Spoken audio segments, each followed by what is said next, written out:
اللهم صل على سيدنا. حضرت یوسف کو بھائیوں نے کنویں میں ڈال دیا تھا، اور جب کنویں سے نکلے تو مصر کے بازاروں میں بکے، اور پھر زلیخا نے الزام لگایا تو حالات بگڑ گئے. حضرت یوسف کو جیل جانا پڑا. کتنی کٹھن زندگی تھی، لیکن میرے مالک کو کچھ اور ہی منظور تھا.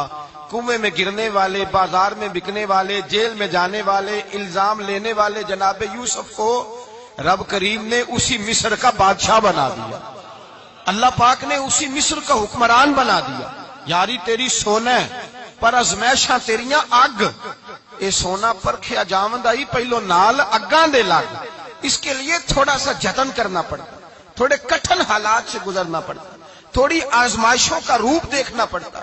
ہم چاہتے ہیں کہ ہمیں چھیڑے کوئی نہ کوئی تکلیف نہ آئے، کوئی آزمائش. یہ ہو نہیں سکتا میرے بھائی. نامی کوئی بغیر مشقت نہیں ہوا. 100 بار جب عقیق کٹا تب جا کر نگی ہوا. ہم چاہتے ہیں کہ ہمیں کچھ بھی دقت نہ آئے، مشکلات نہ آئے. اور مشکلات تو انسان کو سنوارتی ہیں بھائی، وہ تو نکھارتی ہیں. کبھی پوچھا کرو جا کر کے کسی گندم کے دانے سے کہ تو کہاں کہاں سے ہو کے آیا ہے، کہاں کہاں سے نکل کے آیا ہے، تو وہ بتلائے گا کہ بڑے مشکل مراحل سے گزرا ہوں، اور پھر اللہ نے مجھے طاقت دی ہے کہ میں انسان کے وجود کا حصہ بناؤں. تو بھائی کٹھن مراحل، آزمائشیں، تکلیفیں، یہ انسان کو بڑا انسان بنا دیتی. یہ اس کے لیے ترقیوں کا پیش خیمہ ہوتی. ہمارے جوان پریشان ہو جاتے ہیں. عورتیں خاص کر کے اس بات پہ توجہ کریں، وہ بڑی جلدی غم لے جاتی ہیں. وہ کہتی ہیں جانے میرا کچھ ہوگا ہی نہیں، جانے میرا کچھ ہو ہی نہیں سکتا. میرے بھائی درجنوں اور بیسیوں لوگ ایسے ہیں جن کی اولادیں نہیں تھی، لیکن نام ان کا ان سے بھی زیادہ ہے جو بڑے بڑے صاحب اولاد. حضرت عبداللہ مزنی حضور کے غلام تھے، قبیلہ مزن کے رہنے والے. والد فوت ہو گئے، چچا نے پالا تھا، اسلام قبول کر لیا. چچا اسلام کا بڑا دشمن ہے، حضور کا نام آئے تو جلال کرتا، حسد اور بغض میں جل جاتا، بڑی اسلام کے ساتھ دشمنی اور عناد رکھتا ہے. حضرت عبداللہ کہتے ہیں پہلے تو میں عشق رسالت کو دباتا رہا، پھر یہ چنگاری شعلہ بن گئی، پھر کہ یہ ہلکا سا جذبہ سمندر اور صحرا کا روپ دھار گیا. فرماتے ہیں ماں تھی اور میں تھا. میں گیا جا کے چچا سے کہا میں نہیں رہ سکتا. کہاں جائے گا؟ تو میں نے دھیمے لہجے میں کہا میں مدینے جاؤں گا، اب میں رسول اللہ کے مدینے جاؤں گا، اب میرا گزارا نہیں ہوتا، اب میں جاؤں گا. کہتے ہیں چچا کہنے لگا اچھا تو وہاں جائے گا؟ تجھے میں نے پالا، میں نے پوسا، وہ مکان میں نے تجھے بنا کے دیا، تیری جیب میں جو پیسے ہیں میرے دیے ہوئے ہیں. کہتے ہیں میں نے کہا چچا میں سارا کچھ سوچ کے آیا ہوں، مکان بھی تو رکھ لے، پیسے بھی رکھ لے. کہتے ہیں اس نے ہر چیز رکھوا لی. جب پلٹنے لگا تو چچا کہنے لگا جو کپڑے تو نے پہنے ہیں یہ بھی میں نے خرید کے دیے تھے. حضرت عبداللہ فرماتے ہیں میں نے وہ کپڑے بھی اتار کے دیے. برہنہ حالت میں ماں کے پاس گیا اور میں نے کہا اماں میں پہلے بھی تو ننگا پیدا ہوا تھا، تو نے ہی کپڑے پہنائے تھے، میرا پھر بدن ننگا ہو گیا ہے، کپڑے دے دے.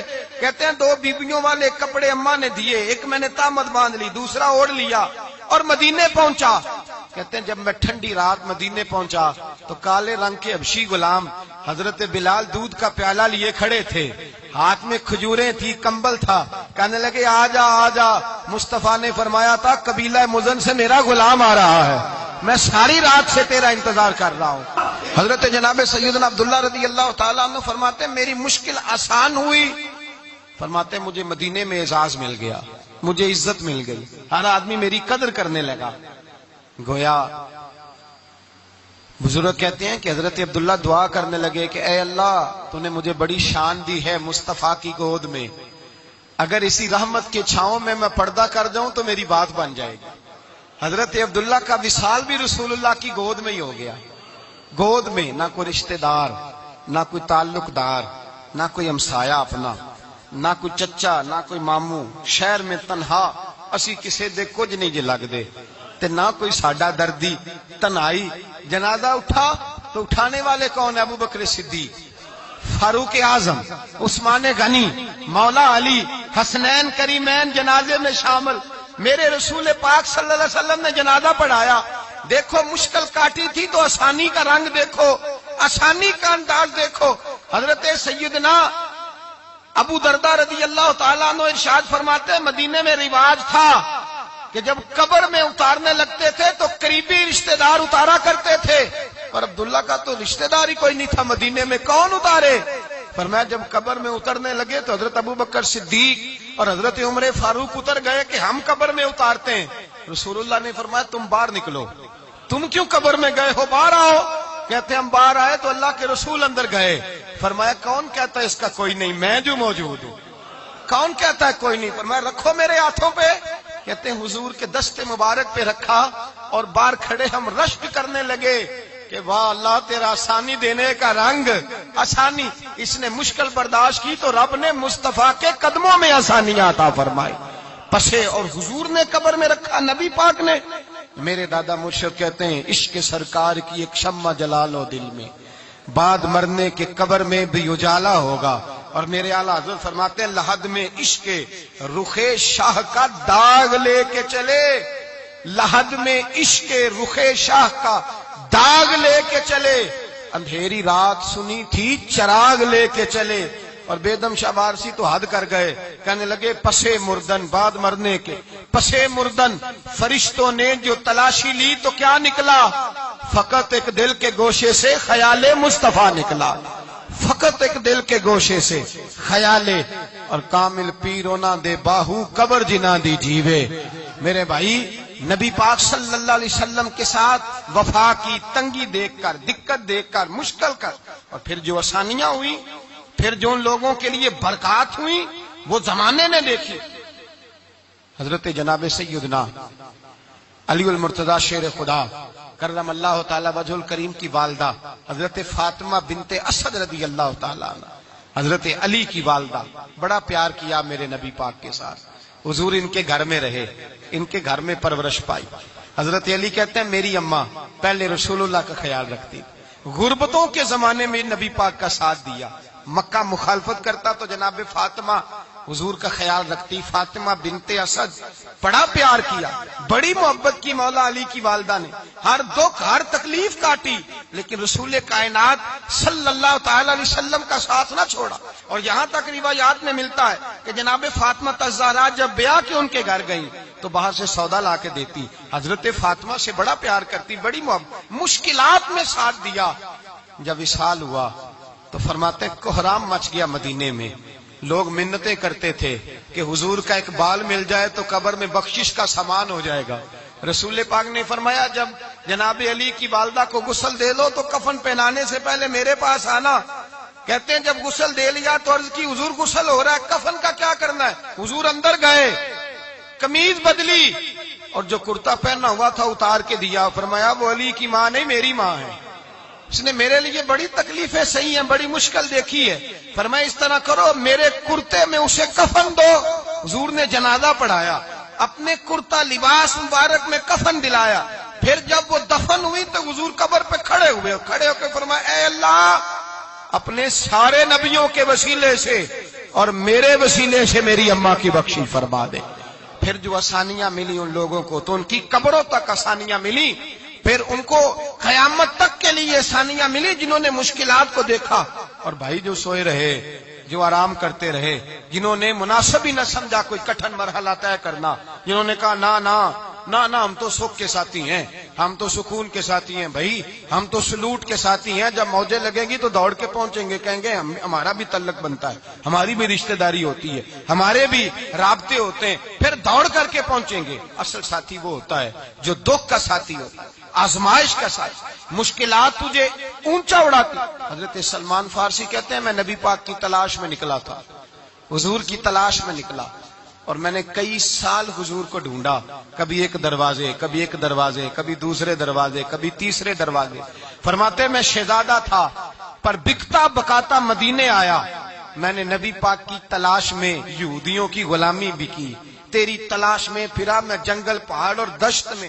فرماتے ہیں بڑی تکلیف کاٹی، بڑی آزمائش دیکھی، لیکن اس دن مجھے سارے دکھ بھول گئے، اس دن میری ساری تکلیفیں آسانیوں میں بدل گئی جس دن میرے نبی نے میرا بازو تھام کے کہا سلمان منا اہل البیت، فرمایا سلمان کو تو میں نے اپنی اہل بیت میں شامل کر لیا ہے۔ فرماتے اتنی بڑی فضیلت کہ میں رسول اللہ کے خاندان میں جا شامل ہوا، تو بھائی یاد رکھیں، جب آپ کو مشکل آتی ہے تو آپ کو آسانی دینے کے لیے آتی ہے، جب آپ کی طرف کوئی آزمائش آتی ہے تو آسانی دینے۔ یہ بات صحیح ہے کہ بیٹیاں پیدا ہونے پہ مشکل ہوتی ہے، ان کے نصیبوں سے ڈر آتا ہے، پر جتنی آسانی اللہ بیٹیوں کے باپ کو عطا کرتا ہے اور جتنی رحمت رب بیٹیوں کے باپ پہ فرماتا ہے اتنی بھی کسی اور کے حصے میں نہیں آتی۔ اس میں شک کوئی نہیں کہ بوڑھے ماں باپ کو جب سنبھالنا پڑے تو مشکل ہوتی ہے، بوڑھوں کی طبیعت بچوں جیسی ہو جاتی ہے، دقت ہوتی ہے، آزمائش ہوتی ہے، ان کی بات سننا بعض اوقات کڑوا لگتا ہے، ان کی فرمائشیں بعض اوقات بچوں کی طرح ایسی ہوتی ہیں جو حل نہ ہو سکیں، لیکن یہ وہی ماں باپ ہیں جن کی نوکری کے بارے میں میرے مصطفیٰ نے فرمایا اگر تو ایک رات انہیں خوش کرنے میں کامیاب ہوا تو اللہ 2 حج اور 2 عمرے کا ثواب عطا فرمائے گا۔ اس میں شک نہیں کہ باپ بہت سارے کام مشکل ہوتے ہیں، کٹھن ہوتے ہیں، آزمائش والے ہوتے ہیں، اس میں کوئی شک نہیں کہ اس دور میں دین کا کام بڑا مشکل ہے، دعوت و تبلیغ کا سلسلہ بڑا کٹھن ہے، اس دور کے اندر حق بات بیان کرنا بڑا ہی مسئلہ ہے، اس دور کے اندر لوگوں کو کھری بات پہنچانا اور بتانا یہ اپنے ہاتھ میں آگ کا انگارہ پکڑنے کے مترادف ہے۔ لیکن میرے مصطفیٰ نے فرمایا تھا اس دور میں جب فتنہ ہو من تمسک بسنتی عند فساد امہ فلہ اجر 100 شہید، فرمایا اس دور میں جب آزمائشیں آ جائیں، تکلیفیں آ جائیں، اس دور میں جو میری سنت پر عمل کرے گا، رسول پاک کا وعدہ ہے اللہ ایک سنت پر عمل کرنے والے کو 100 شہیدوں کا ثواب عطا فرمائے، اللہ 100 شہیدوں کا درجہ دے گا اسے۔ تو بھائی جس قدر مشکل زیادہ اس قدر آسانی بھی، اس قدر اجر بھی زیادہ۔ مشکلات سے گھبرایا نہ کریں، ذہن بنا لیں کہ جس رب نے دی ہے وہی اللہ نجات بھی عطا فرمائے گا، انسان آسان ہو جاتا ہے۔ ہم لوگوں نے نا دوڑ صرف سکھ کٹھے کرنے کے لیے لگا لی ہے، سکھ کٹھے کرنے۔ وہ لوگ دکھوں میں راضی رہتے تھے، آزمائشوں میں۔ ہمارا دعویٰ ہے رب رسول سے پیار کا، اور میرے حدیث بخاری میں ہے فرمایا جو مجھ سے جتنا زیادہ پیار کرے گا اتنا اس کی طرف مشکل زیادہ آئے گی۔ حضرت ابو بکر شبلی رحمت اللہ علیہ سے کچھ لوگ ملنے آئے، کہنے لگے صاحب ہمیں آپ بڑے اچھے لگتے ہیں، بڑے پیارے لگتے ہیں، آپ کی زیارت کرنے آئے، دل کرتا ہے 2 گھڑیاں پیر دبا دیں، دست مبارک چوم جائیں، دست بوسی ہو جائے، دل کرتا ہے۔ آپ نے فرمایا واقعی مجھ سے پیار ہے؟ کہا حضور بڑا پیار ہے۔ فرمایا سوچ لو کا صاحب بڑا پیار، پھر سوچ لو کا بڑا پیار ہے۔ حضرت ابو بکر شبلی دیوانے سے آدمی تھے، پتھر اٹھائے روڑے اور زور زور سے ان لوگوں کو مارنے شروع کر دیے، دوڑ گئے، کہنے لگے بابا تو پاگل ہو گیا ہے۔ جب دوڑے تو حضرت ابو بکر شبلی فرمانے لگے بس تم تو کہتے تھے ہمیں پیار بڑا ہے۔ کہا حضور کیا مطلب؟ آپ فرمانے لگے اگر تمہیں مجھ سے پیار ہوتا تو میرے روڑے کھا کے میرے دروازے پہ مر جاتے، کبھی میرا ساتھ چھوڑ کے نہ جاتے۔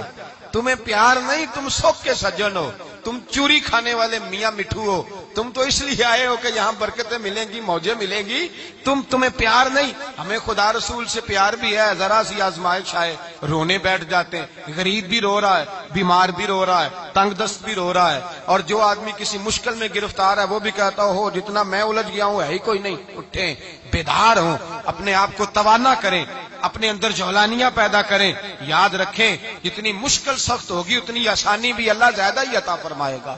اللہ تعالیٰ زیادہ اور وعدہ کیا اللہ پاک نے فَإِنَّ مَعَ الْعُسْرِ يُسْرًا إِنَّ مَعَ الْعُسْرِ يُسْرًا، فرمایا اگر میں تمہیں ایک مشکل دوں گا تو میں تمہیں 2 آسانیاں عطا فرماؤں گا۔ اللہ تعالیٰ ڈبل آسانی دیتا ہے اگر کسی پر مشکل ڈالتا ہے۔ اپنے آپ کو کمزور نہ کریں، ذہن بنائیں دکھ سہنے کا، مزاج بنائیں تکلیف برداشت کرنے کی، پھر یہ مشکل نہیں ہوگا، پھر آسانی سے بندہ گزر جائے گا۔ دعا ہے رب کریم کی بارگاہ میں اللہ سمجھنے کی توفیق عطا فرمائے۔ آخر دعوانا الحمدللہ۔